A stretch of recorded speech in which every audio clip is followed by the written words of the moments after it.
पावलानी आले बाप्पा, शेंदूर मस्तकी लावून टिळा.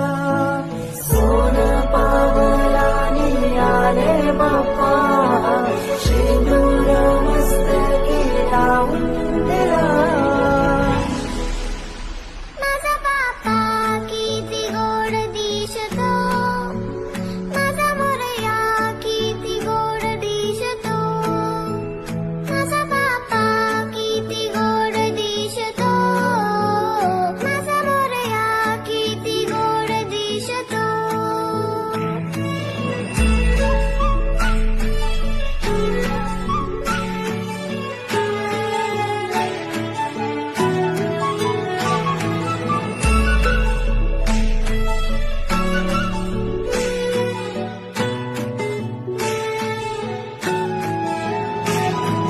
सुंदर निरागस रूप आहे तुझे, भक्तीत तल्लीन झाले मन माझे. सुंदर निरागस हे रूप तुझे, भक्तीत